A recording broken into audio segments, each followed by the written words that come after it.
Hi, my name is Pallavi and welcome to the FLL Coach group. So here's the unearthed table, and I wanted to show you a couple of things that you can do to help your teams um, in setting up the table. So when you set up your mat, and if you have a full scale table like this, make sure that the start of this mat is 7.125 inches from the border, like so. Or you can look at the red color marker and match it to the center of your table. Okay, so there are two ways to center your mat. Then I want to demonstrate this, how to activate the mission models using these 2 or 1 15 beam. The idea is that um, we can do a lot of missions with our fingers, but our fingers are articulated, so it's easy to do complex things. But with a robot, you are really just limited with a arm, or like, just one sort of movement, whether it is push, pull, turn, but you can't do all of it together. So for a young student, it's very hard to understand, and this exercise really helps. So for example, with surface brushing, let's say you are over here, and then you go with the robot like that, and then you cannot lift it with one thing, so you're going to need two of those to take this out. um, Similarly, this starts off like this, but your robot can drive into it and do this, push here, and then lift. This is going to be really hard for the robot to do.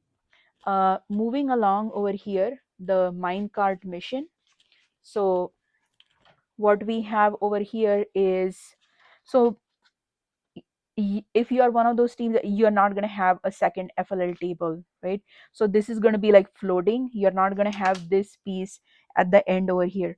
So what you can do is ask your teams to set up this support structure. So it's okay to modify the mission model like this so that it is supported, and then you can create a minecart catcher over here so that this minecart does not fall down to the ground.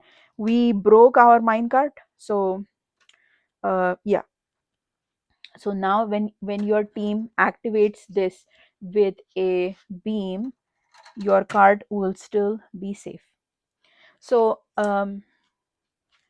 moving on. So if you are setting up your table, you're going to need a couple of tools to help your teams get started on their robot run. So one of them is measuring tape. And so while you might have a ruler like this is limiting because FL game field is really long. So you might want to get a um fabric tape like this that they use for sewing or like crafts things, and that way you can measure longer distances on the board from the wheel of your robot. So this is easily, and we want to encourage our teams to measure in centimeter because it will give you a more precise way to get to a point. And so this, if your robot wheel was over here, you would be going 90 centimeters. You can also have your kids use the big um, measuring tape, but it does snap and then their little fingers. So but you can teach them to use it safely. Okay. Another tool you might want to have is the protractor. So this protractor has actually got an arm, and this will help your teams measure, like let's say you are going straight and then you are making a turn to go to the map reveal model. So and then you go over here and you're like, okay, how much does my gyro, how much are we putting for the gyro turn? So you can put in, let's say, 30 degrees. Now remember, gyro turns, so even though on here 90 is here and 0 is here, the gyro doesn't quite see it that way. So gyro sees this as 0 and this as plus 90 and this as minus 90. So you're going to have to teach your kids about the quirks of the gyro sensor. You might be oh, another thing good to have on the table is a list of these emission models in the form of a like a booklet, or you can have a robot game rule book like the way they give it. But I find this useful because it's tiny and then kids can like look through it like a booklet. You want to teach your teams about this symbol, which means that none of the attachments can be touching that mission at the end of the game, otherwise that won't score. So for example, maybe my team created this little cage in which we are going to drop off elements to the forum, let's say this brush. But now we know that this forum mission has this symbol of the not touching Lego, and so which means here forum, and it has not touching Lego, so this mission is not going to score. And so you really need to know your rules, so you're not surprised at the competition. Okay.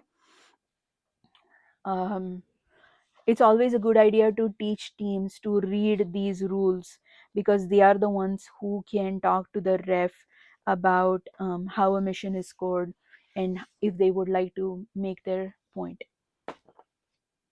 If you are one of those teams that has to unscrew, that has to remove their mission models and then pack it and bring it back again, please make sure that every time you take them out and put them on, that they are not coming apart, because or that you are fixing them, because they are fragile, and as the season goes on they kind of start losing, they start coming apart. And like for example, this one, the silo mission is, I believe is going to be um, is going to need special attention as the season goes on.